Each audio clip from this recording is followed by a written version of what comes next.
ഇന്ന് ചാളക്കുട്ടിയുണ്ട്, വാളയുണ്ട്, ക്യാരറ്റ്. നമുക്കിന്ന് ഇത്രയും തോരനും വെച്ച് പുളിമോളവും വെച്ച് മീൻകറി അരച്ചും വയ്ക്കാം കേട്ടോ. പെട്ടെന്നാവാം. കറി ഇവിടെ കിടന്ന് തിളയട്ടെ. അതിനകത്തിന് തക്കാളി ഇടണം, ഉപ്പിടണം, നമ്മളാ പുളിഞ്ചിക്ക ഉണക്കിയതിടണം. കാണിച്ചു തരാം പുളിഞ്ചിക്ക ഏതാ ഉണക്കിയതെന്ന്. ഇതാണ് നമ്മൾ പുളിഞ്ചിക്ക ഉപ്പിട്ട് ഉണക്കിയതാണ്. ഇത് നല്ലോണം കഴുകിയിട്ട് വേണം കറിയിലിടാൻ. അപ്പോഴത്തേക്കും നമുക്ക് കഴുകി കൊണ്ടുവരാം. കഴുകി എടുത്തപ്പോൾ അത് ഇങ്ങനെയുണ്ട്. നമുക്ക് കറി ഇട്ട് കൊടുക്കാം. കറിയിൽ ഇട്ട് കൊടുക്കാം. നമ്മൾ തക്കാളിയും കൂടി അരിഞ്ഞു വെച്ചിട്ടുണ്ട്, അതും കൂടി ഇട്ട് കൊടുക്കാം. കറി അവിടെ കിടന്ന് തിളക്കട്ടെ. എന്നിട്ട് തിളച്ചിട്ട് മീൻ ഇട്ട് കൊടുക്കാം കേട്ടോ. മത്തി എന്തായാലും കഴുകി വെച്ചിട്ടുണ്ട്. നമുക്ക് കറി തിളക്കിന്ന് പറക്കി ഇട്ട് കൊടുക്കാം കേട്ടോ. എന്തായാലും കറി തിളക്കട്ടെ. എന്നിട്ട് തീ അങ്ങ് കുറച്ച് വെച്ച് കൊടുത്താൽ കറി അവിടെ കിടന്ന് ഇളക്കിയും കൂടി കൊടുക്കണം. ഇളക്കിയും കൂടി കൊടുത്താൽ ആ കറി അവിടെ കിടന്ന് പറ്റും കേട്ടോ. ചെറിയ തീ ഒന്ന് കുറച്ച് വെച്ചാൽ അപ്പോൾ കറി പറ്റി തെളിഞ്ഞ് വരും, നെയ്യ് തെളിഞ്ഞ് വരും. കറി പറ്റി അടിപൊളി കറി കേട്ടോ. ഉപ്പ് നോക്കിയപ്പോൾ നല്ല സൂപ്പർ കറി.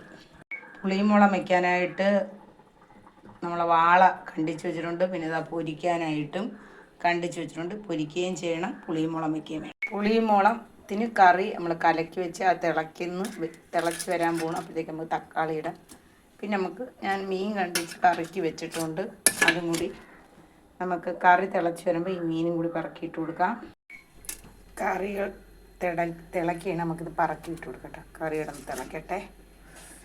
നമുക്ക് ഒരു ചെറിയ കരണ്ടി ഉണ്ട്, ഇളക്കി കൊടുത്തതിന് ശേഷം നമുക്ക് അടച്ച് വെച്ച് ചെറിയ തീയിൽ അങ്ങ് പറ്റിച്ചെടുക്കാം. പുളിമോളം അടിപൊളിയായിട്ട് പറ്റി വരട്ടെ. അടിപൊളിയായിട്ട് എന്തായാലും മീൻ പൊരിച്ച് വെച്ച് ഇനി നമുക്ക് ബീട്രൂട്ട് തോരനും കൂടി വയ്ക്കാം.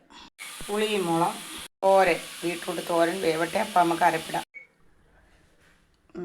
പച്ചക്കറി, മാങ്ങാച്ചാർ, നെല്ലിക്കാച്ചാർ, മീൻകറി,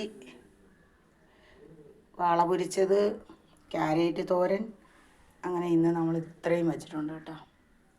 ഓക്കെ,